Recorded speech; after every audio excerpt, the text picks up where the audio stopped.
According to Habitat, by 2050 the world's population is expected to nearly double, and 7 in 10 people on a global scale will live in cities, which makes urbanization the most transformative trend of the 21st century.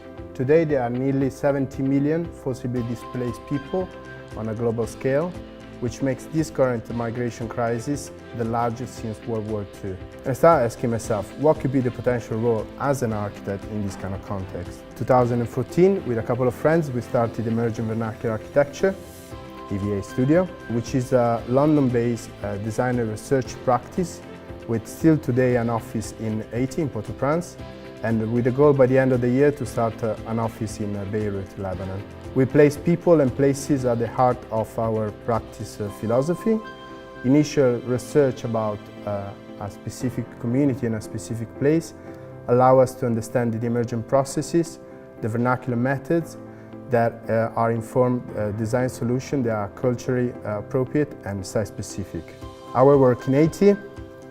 Our Asian projects focus on public buildings and public spaces in 4 different informal neighborhoods, which includes a lot of public spaces, also those for sport activities, a big public park, which is going to be the largest urban park in Haiti, and public schools. In 2012-2013, 2-3 years after the earthquake, the emergency response phase ended and development project started. Ultimately, with Place Tapis Rouge, we wanted to provide the residents and the community with the pleasure of a public piazza. The architectural program includes an amphitheater, seating areas, green spaces, art installation, a water kiosk, and workout equipment.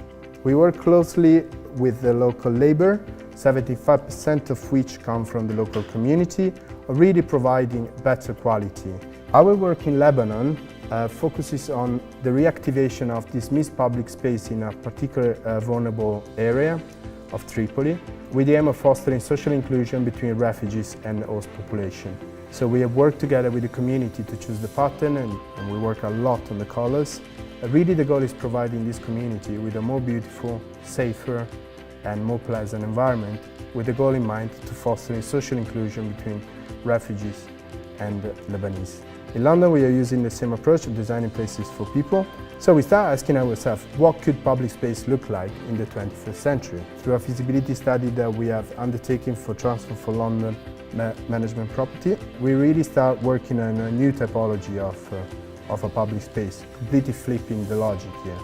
So there are communal terraces and rooftops with a great overlook over the public space and the play space. There is a step-free communal alleyways for commuters from the tube station. Last project I wanted to show you is a quick placemaking exercise we have done last year for the London Art Night. The second, we start rolling this very bright yellow carpet and we start building these geodesic domes.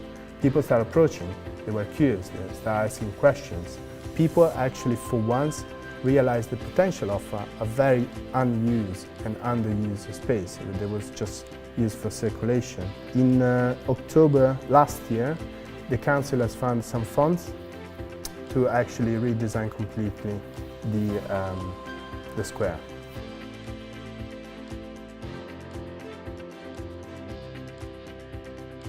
The architects we choose to work with, they have an opportunity to shape London as well as shape design, and that is really what I think their role is to fundamentally redefine what the 21st century city looks like. It's not just about the building or how it looks.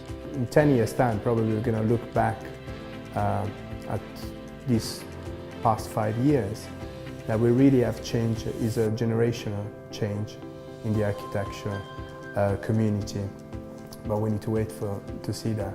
So what is the role of architects? I don't know. I'm experimenting myself, so it's going to take a little while to answer this question. I wonder how many practices represented tonight have such a wide range of projects with a thread running through them like you have. So that was nourishing and fantastic. Thank you.